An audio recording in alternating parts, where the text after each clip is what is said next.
Hi, my name is Desmond. I just want to show you the update we've made to our Nissan Serena, especially with regard to the kitchen area at the back here. The Nissan Serena isn't a very big van. There's not so much space to work with at the back, and it's not like some of these vehicles where you can put a bed on one side and have space to move around on the other side.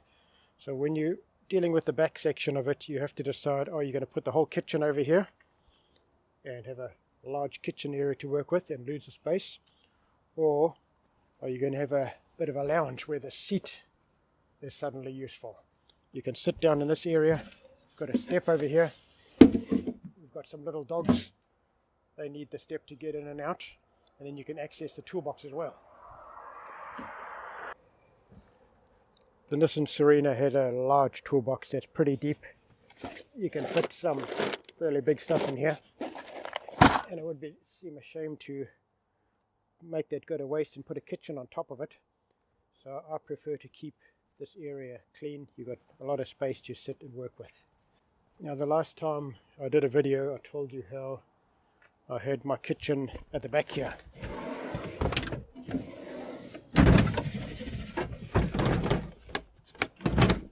Sat over here, and it had drawers and everything that you could access easily, and a reasonably sized workspace. But as I say, you just totally lose this area, so you have to compromise. Do you have a decent kitchen, or do you also have a dining room? Now, the previous time I had done this, I had the drawers and everything on this side, but then it destroys the sitting space. So this time I made it totally flat this side. Someone can sit here while someone else is using this. And we've got two little dogs that go with us, and it's handy to have someone who can attend to them and not use up the space by having things that slide out this way. It's all about compromises. So what I've done this time, I'm definitely not a woodworker by trade, but this keeps getting changed, so I'm not worrying too much about how perfect I make it. So I've got to put the handle at the top here for sliding it in and out, put a nail there just to hold things, and it can pop open and closed with a little magnet there. And the drawer that was on the side there, I've put over here. I got this old baking pan or whatever it is, bent the sides down. That sits on top there, and it gives you a bit of extra space to work with. Previously I had these containers that slid in and out of the side here, but then the problem with that is you open it, you put it up there, you've used up that table space, you take out what you need, you put it on top of there, and you end up with everything cluttered on top here. The idea with this system is that you open it, you've got extra table space. You pull something out, you've got everything accessible to you, you don't have to use up any table space to pull stuff out there.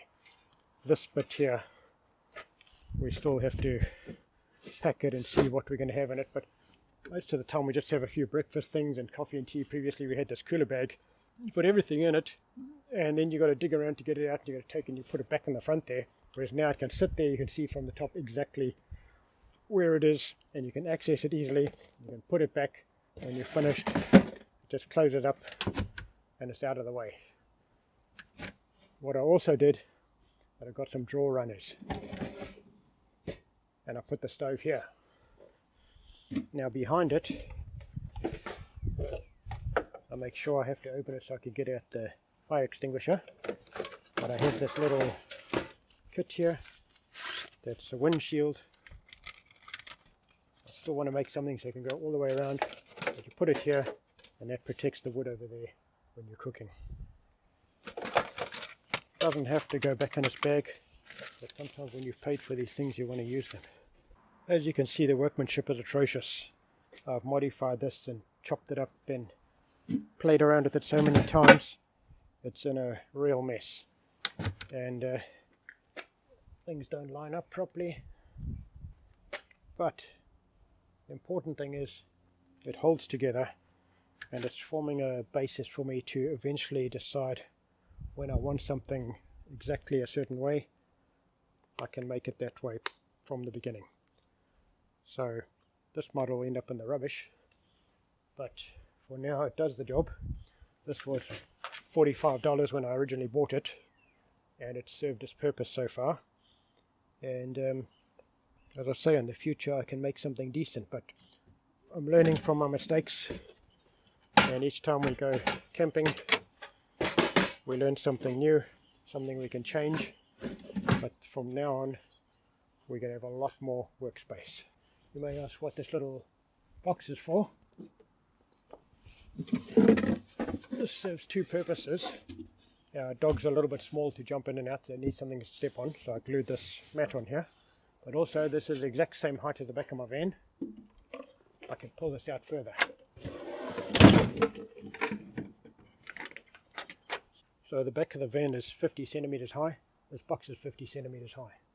I am thinking of making one that's slightly different, 50 centimeters high, then 55 by 45 or something like that for different level surfaces. I can get the right height out of it.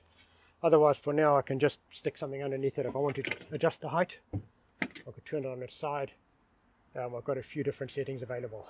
In the side here, I've got a collapsible sink and some water bottles. I'm planning on having a row of water bottles here, and this goes under there. It's going to sit on top of the water bottles. There'll be more of them.